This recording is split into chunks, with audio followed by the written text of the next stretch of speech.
So in the recent video I did on the 7-year cycle of Uranus transiting through Taurus, we talked a lot about food and money, but also biotechnology. And I am adding this sort of addendum to it because I think it deserves its own chapter. If you like, you might want to go back and watch that other video first.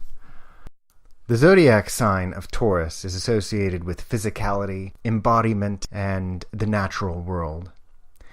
And in my last video, we talked about how Taurus is associated with the Minotaur, and it being representative of biotechnology and the creation of human-animal hybrids, or chimeras. And there are a couple of good reasons for this. The first being the actual ancestry of King Minos himself, who was descended from Europa, who is an important figure within Greek mythology, but also certain occult or secret doctrines.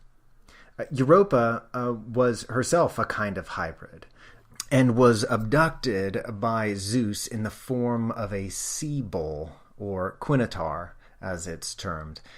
Zeus carried her away in the form of this sea bull, and married her, and from their union was born King Minos, and from her was the title of the entire continent of Europe. Now, King Minos himself was, like Zeus, not a great person, and under his rule was a dangerous labyrinth, or maze, in which the Minotaur, the half-man, half-bull monstrosity, would guard. And every 9 years, King Minos made another king pick 7 boys and 7 girls to be sent into the labyrinth to be eaten by this Minotaur. It's probably for this that Dante featured him in the Divine Comedy as being imprisoned in one of the circles in hell. Other traditions see him as going on to live in the underworld as a judge of the dead. The important takeaway here is that there are multiple layers of this idea of hybridization and human-animal unions. Now, leaving that aside, there's perhaps something even more important within this whole story of the sign of Taurus and biotechnology. And that being the matter of a very important star that is currently within Taurus called Algol. Now, Algol has a reputation of being one of the most malefic stars in the sky. It comes from the Arabic al-Ghul, or the ghoul, and Chinese astrologers morbidly called it dead bodies piled up. It is associated with decapitations, or emotionally, losing one's head, flying off the handle, and passionate expressions of rage. Now, there's more to it than that, and there's a whole kind of feminist take or perspective that sees Algol as representing repressed female passions. And there's more to it than that, but I digress. Algol, if you didn't know, is actually Medusa, or the head of Medusa. In the story of Medusa, she is vanquished by the hero Perseus, who cuts off her head and then uses her head as a kind of weapon or technology in order to defeat the sea monster who threatens to devour Princess Andromeda.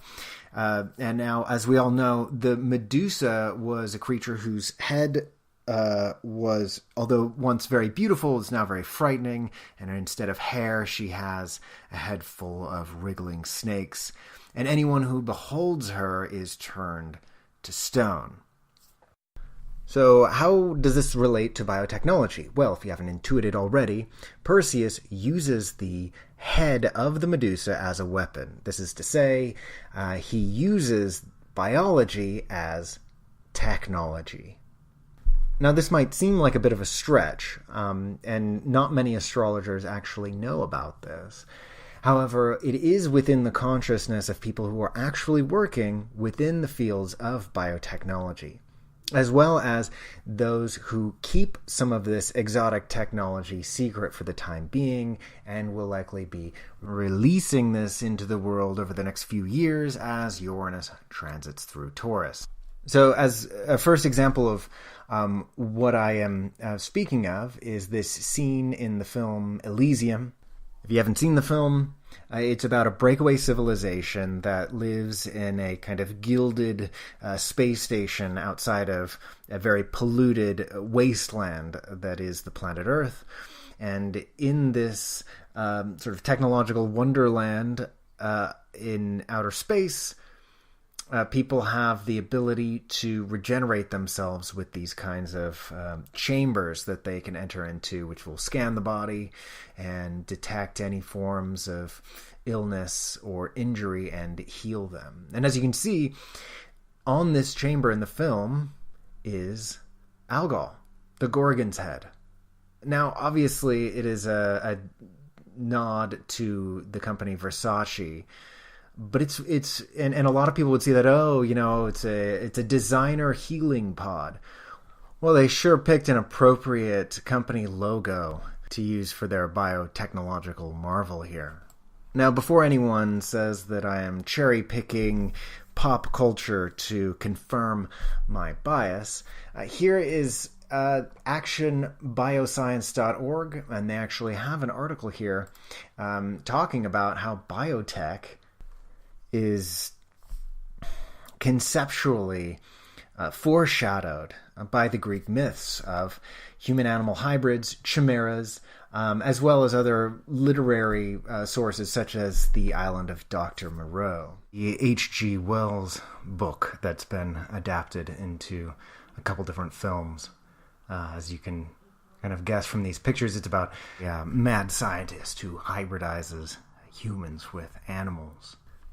Now, just to show you quickly how some of these archetypes can show up in very specific ways, here is Medusa Technologies, which works with a number of other biotech firms.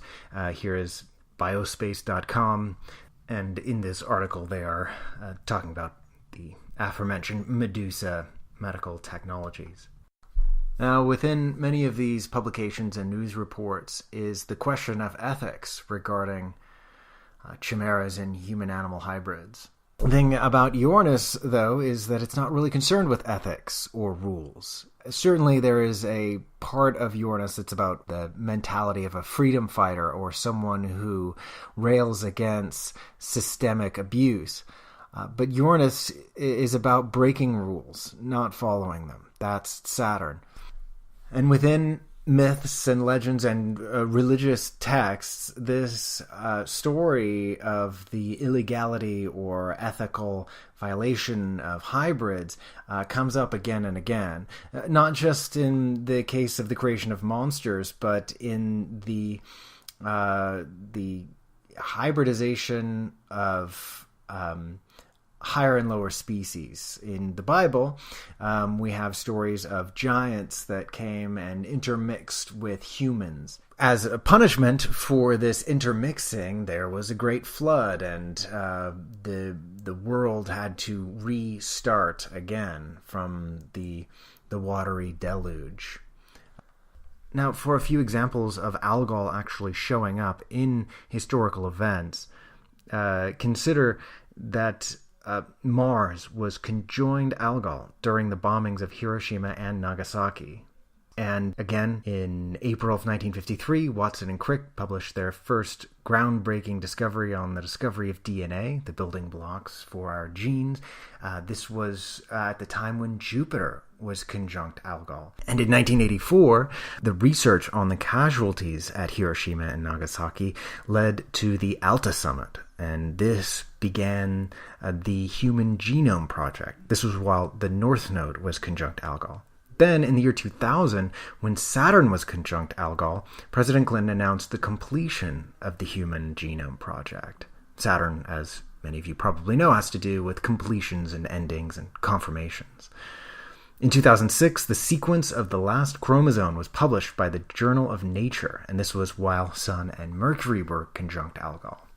In 2008, the Genetic Information Non-Discrimination Act became law to prohibit discrimination on the basis of genetic information with respect to health insurance and employment. This was while Venus, the peacemaker, was conjunct Algol.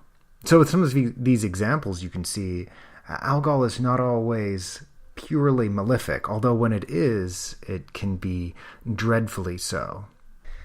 So eventually, Uranus will pass over Algol. It's a ways away. It actually won't occur until 2025, and when it does, it will only make the passage once. It won't retrograde back and forth over the point. But this year should prove to be quite revolutionary in the field of biotechnology and the science and technology affecting the human genome and genetics generally.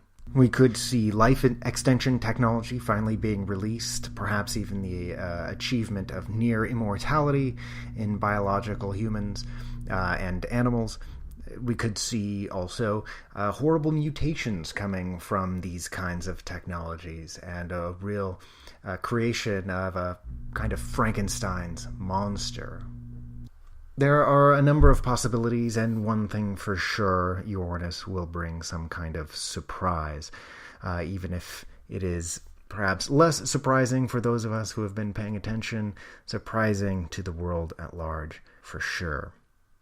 Well, what do you think? Do you have any fears or expectations of this passage of Uranus in Taurus? Let me know in the comments below.